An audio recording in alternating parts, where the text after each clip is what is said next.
Ya udah lurus kayak gini, dia pakai bantal kan biasanya. Bantalnya diambil dulu, maaf ya Pak.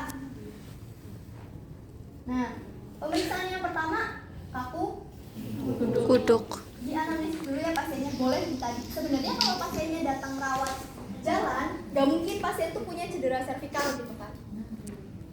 Karena dia datang sendiri ya, kita jelas-jelas ketemu. Tapi barangkali dia punya cedera Gelap servikal. banget. Servikal tuh apa?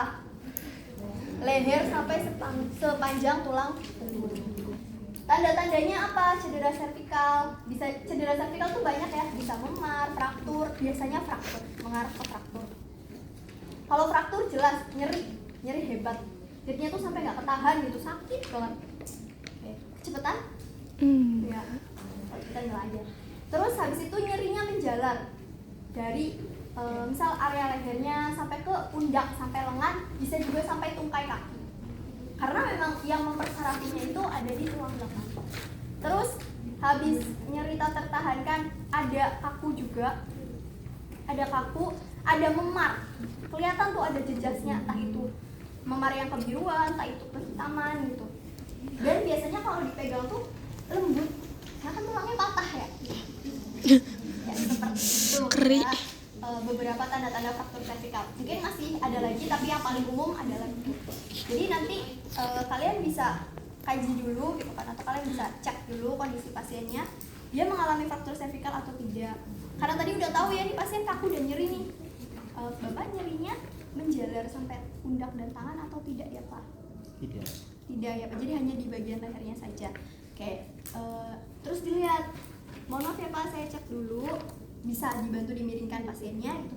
Oh tidak ada kebiruan dan sebagainya, dirabanya juga enggak terlalu lunak gitu ya. Berarti dia enggak ada, aman nih, bisa kita lakukan pemeriksaan kaku kuduk. Kaku kuduk. Tangannya di mana?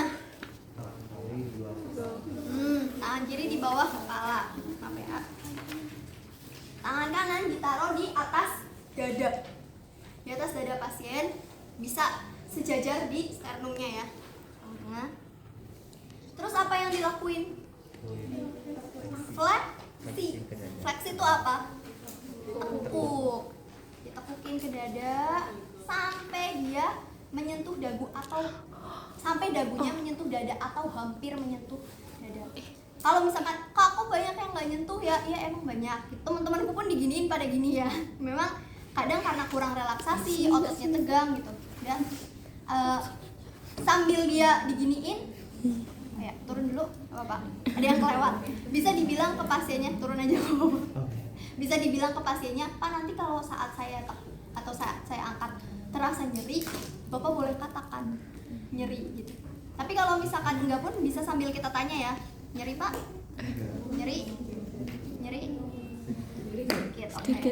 Terus, oke. Ini udah bisa dibilang lolos ya. Udah.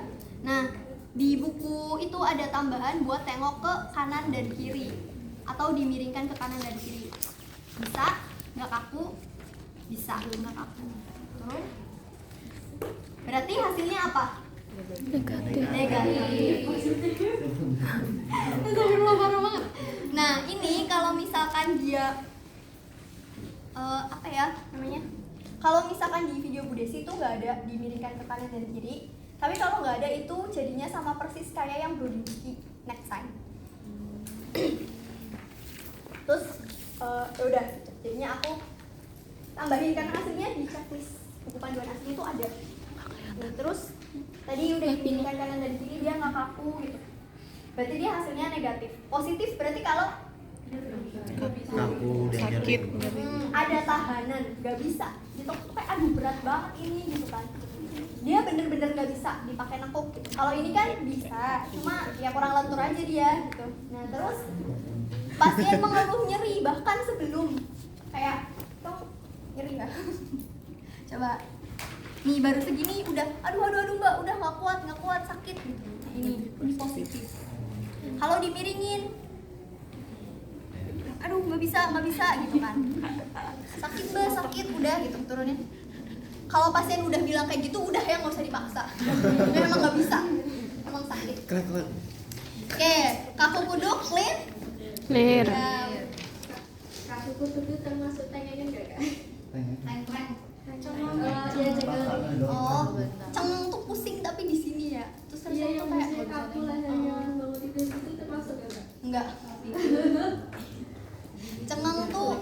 karena tensinya tinggi atau tidurnya kurang rileks gitu, jadi ototnya nggak baik.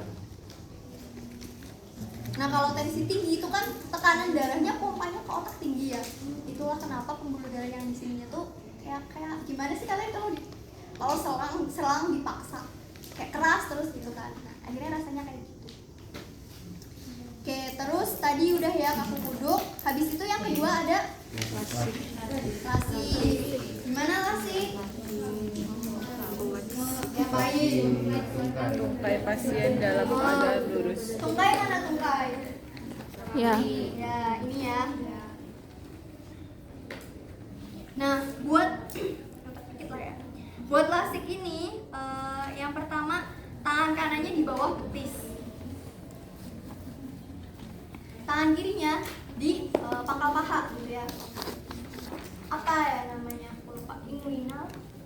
Pokoknya dia di bagian pangkal paha gitu, gini di bawahnya. Aku di sini aja ya. Satunya di bawah betis. Ya agak ke bawah tungkai juga nggak apa-apa sih sebenarnya. Yang penting satunya di bawah, satunya di pangkal paha. Terus dia di fleksikan. Terus dong. Nah, set. Nah, dia difleksikan ya. Ini sama ciri-cirinya kalau positif Nyeri kaki. nyeri dan ada Tahanan. Nah kemudian tungkainya ini nih harusnya dia bisa fleksi dalam sudut 70 derajat gitu. Nah, dia ini dia difleksikan. Oh iya maaf, salah, fleksinya tuh gini. Nah ini nih normalnya 70 derajat. 70 derajat tuh semana berarti? Ini 90. Ya sekitar segini lah ya. Enggak segini, enggak terlalu rendah gitu. Intinya kalau tegak lurus kan dia 90. Jadi patokannya dia bisa mendekati 90 derajat. Agak ke atas lagi juga nggak apa-apa. Yang penting kan lebih dari 70 derajat. Tapi pada keadaan tertentu, contohnya Siap. lansia kan udah lemah ya. Itu 60 derajat udah dianggap lolos. Kayak tadi lasik gitu. Dia mampu nih 70 derajat dan dia nggak ada tahanan serta nggak ada keluhan rasa nyeri. Berarti negatif. Sampaikan gitu kan. Oke, Pak, untuk lasiknya adalah negatif. Terus habis itu kernik itu sama sebenarnya, bukan sama, mirip ya. Yang difleksikan tuh sendi panggul. Jadi dia tuh 2 kali. Pertama dia ditekuk dulu. Aku tadi kebalik. Dia sama posisinya. Pertama dia ditekuk dulu. Dia ditekuk dulu. Gini 90 derajat. Terus habis ditekuk dia dilurusin 135 derajat. 135 tuh dari situ, Kak. 135 derajat. Karena kan dia gini, kalau makanya ngukurnya tuh beda-beda ya. Karena lasik tuh nih 90-nya dari sini. 90-nya dari sini. Terus habis tekuk baru lurus 135 derajat. Kalau di buku panduan praktikum kalian yang lama itu tuh lurus dulu. Baru gini. Lurus gini nih, lurus terus ditekuknya tuh gini. Gini, jadi didorong gini. Ya, jadi kalau di buku panduan kalian yang lama tuh gini. Tapi kalau dari Bu Desi itu ditekuk dulu 90 derajat. Lolos, angkat 135 derajat. Lolos. Kalau Oscar nanti ikut dari Bu Desi atau dari buku panduan? Iya, pakainya yang ini udah sama. Checklistnya juga nanti pakainya yang ini. Oke, tinggal sebelah mana? Biar kelihatan semua. Tadi dikatakan positif berarti kalau dia Ada tahanan. Sakit Ada tahanan. dan ya juga sama sakit, ada tahanan dan tidak mencapai 135 derajat. Jadi yang dihitung tuh buat interpretasi cuma 135 derajatnya aja. 90 derajatnya nggak dihitung. Kalau waktu di 135 derajat ini dia nyeri, dia bisa, tapi dia nyerinya hebat, berarti tetap hasilnya positif. Jadi dua itu nggak boleh dipisah. Terus, nah udah nih selesai kernik, tinggal Brudinski. Ini kalau di video dari Bu Desi itu harus meriksa kekuatan otot dulu. Jujur aku juga bingung ya. Padahal tuh lasik pakai kaki gitu kan maksudnya. Tapi diperiksa kekuatan ototnya itu baru sekarang gitu. Kenapa nggak dari sebelumnya gitu kan? Periksa kekuatan otot buat memastikan bahwa pasien itu tidak ada kelumpuhan otot atau kelemahan otot. Kekuatan otot itu ada di skala 1 sampai 4. Nanti kalian dapat pemeriksaannya karena panjang gitu. Intinya pemeriksaan kekuatan otot di sini tuh bukan pemeriksaan kekuatan otot yang sebenarnya. Jadi nanti kalau kalian nanti nemu skill lab-nya terus kok beda gitu. Ya karena ini cuma yang sederhana buat Brudinski doang. Hasilnya ada banyak. Nah, dia diluruskan, terus tungkainya hiperfleksikan ya. Kayak gini. Ya, ini bisa gitu. Dia bisa diginiin, nggak terlalu lemah. Jadi kalau misalkan dia sampai lemah banget gitu, nah justru itu indikasi kelemahan otot. Ini beda, bukan kaku. Karena, nah makanya kenapa dicek kan? Karena kalau dia ternyata bisa gini, jangan-jangan bukan meningealnya yang positif, cuma dia aja yang iya ototnya terlalu lemah gitu, atau dia mengalami kelumpuhan tapi sebelumnya nggak terkaji gitu kan. Pemeriksaan disuruh lemah tapi dia nggak bisa lemah gimana kak? Kalau ada pemeriksaan disuruh lemah dia nggak bisa lemah. Kan ada wanita yang disuruh apa? Dia Lemas, oh tapi emang nggak bisa lemas aja gitu kan? Ya udah nggak apa-apa. Berarti dia kekuatan ototnya emang baik gitu, cuma mungkin kontrolnya aja yang kurang. Sebenarnya kekuatan otot tuh paling di manusia yang masih bisa jalan, maksudnya yang masih bisa gerak, itu turunnya cuma 1 skala dari 4 ke 3. Nggak mungkin sampai 1 tuh ya udah di kursi roda, udah bener-bener lumpuh lah ya kasarnya gitu. 3 tuh masih bisa diginiin, masih bisa gini, cuma kalau dia diangkat, lemes ya, dia diangkat, takut sakit lagi nggak ada ininya. Pokoknya misalnya tangan, dia diangkat, terus didiemin, dia langsung jatuh, itu berarti dia lemah. Tapi kalau dia diangkat, dia lama jatuhnya, itu berarti dia masih full 4 kekuatan otot. Jadi kendalinya juga penting gitu. Kurang lebih gitu. Tapi ini nggak perlu diangkat dijatuhin ya. Yang gini udah periksa kekuatan ototnya, cuma gitu aja. Ini udah ketahuan juga sebenarnya, orang dari tadi udah kita angkat-angkat ya gitu kan. Ya, tapi karena ada, tulis aja lah ya, lakuin. Nih, jadi ya, diangkat betisnya. Oh iya, diangkat betisnya aku belum nyebutin ya. Diangkat betisnya aja, gini doang, nggak usah tinggi-tinggi. Sama ditekuk gini. Ini namanya meriksa kekuatan otot. Kak, gini dulu baru gini, boleh nggak gitu? Nggak masalah sih, terserah kalian ya. Udah. Terus habis itu baru udah nih nggak ada kelumpuhan pasiennya, fix. Kita bisa lakuin Brudinski 1. Ulang lagi, kaku, duduk. sama persis kalau kalian baca di depannya. Coba tadi kalau kuduk gimana? Tangan kiri di belakang kepala, tangan kanan di atas. Ini bawahnya nggak ada alas apa-apa ya, sejajar. Terus Tangan kirinya ngangkat Tangan kiri angkat ya, sambil Ya, nanyain tetap. apakah ada nyeri atau tidak. terus Kalau Terus habis itu udah enggak, ngerti nggak sih? kalau yang ini Gitu. nggak ada miring kanan, miring Kiri. Cuma gini sampai nempel. Berarti ini wajib ya wajib mendekati gitu loh ya. Sama aja sih sebenarnya interpretasinya tuh nyeri dan dia tidak kaku Tidak kaku. atau tidak ada tahanan namanya ya. Jadi bilangnya tidak ada tahanan. Kalau kaku berarti ada tahanan. Kalau nggak kaku nggak ada tahanan. Oke, udah. sama persis kan ya, enak ngapalinnya gitu. Tinggal yang kedua, Brodinski 2. Brodinski 2 tuh sebenarnya lasik yang di-upgrade.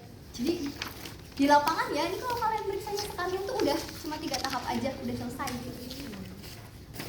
Tapi kita belajar secara teori, dia ngulang lagi kayak lasik, tapi waktu dilakuin lasik tuh dia ada yang namanya apa?